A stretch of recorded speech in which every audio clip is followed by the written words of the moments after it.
There's something almost monastic about the early hours of a gym, or late, depending on your location.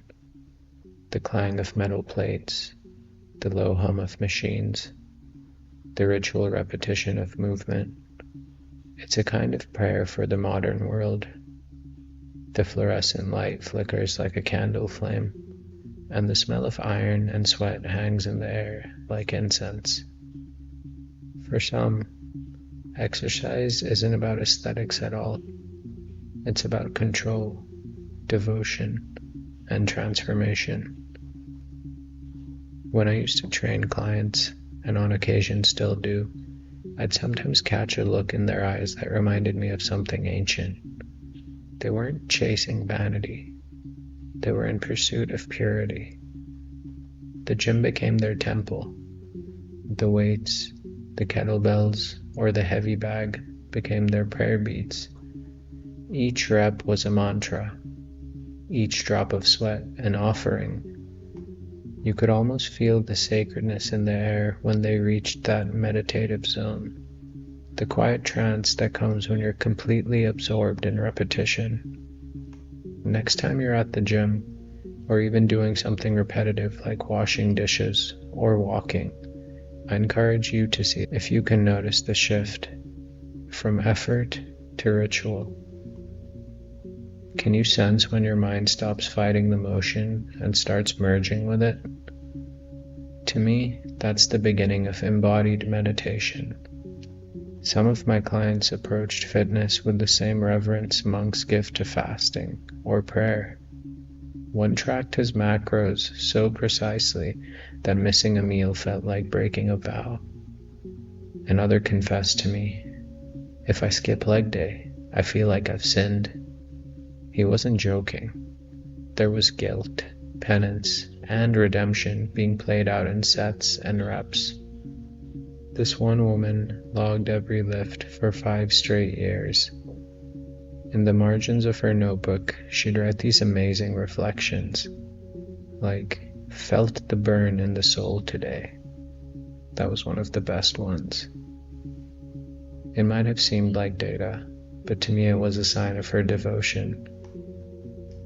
In anthropology, there's a word for this kind of devotion: asceticism, the deliberate disciplining of the body to reach a higher state. In many traditions, the body is both obstacle and vehicle. You stretch it, starve it, exhaust it, until what's left is the will, the essence, the part that cannot be broken.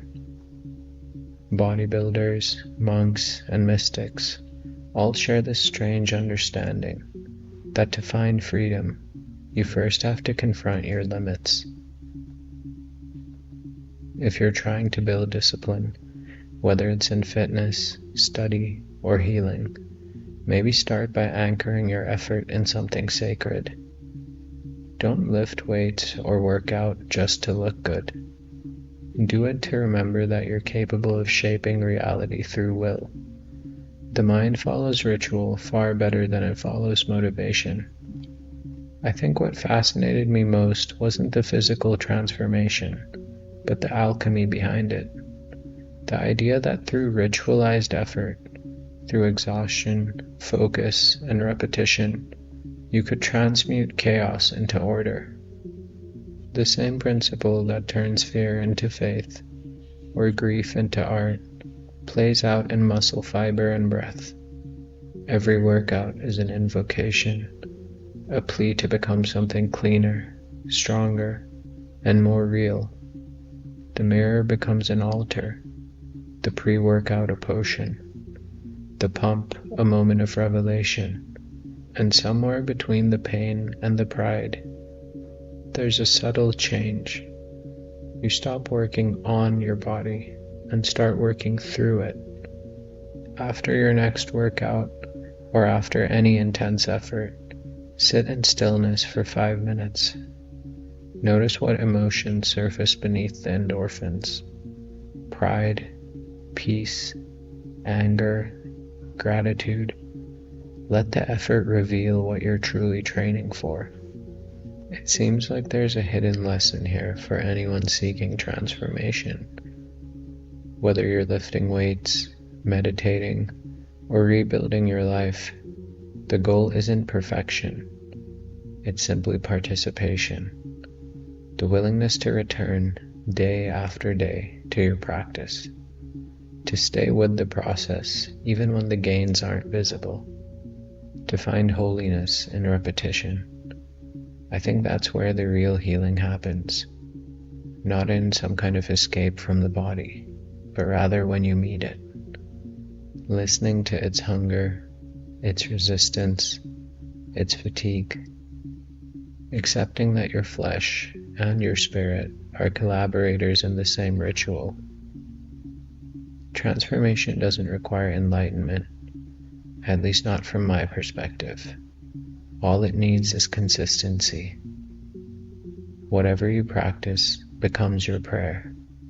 If you approach your daily actions with attention and respect, even something as mundane as stretching, walking, or making coffee can become sacred. Maybe that's what keeps us coming back. Not the dream of perfection, but the chance to remember that transformation, like faith, isn't something that happens to you. It's something you practice.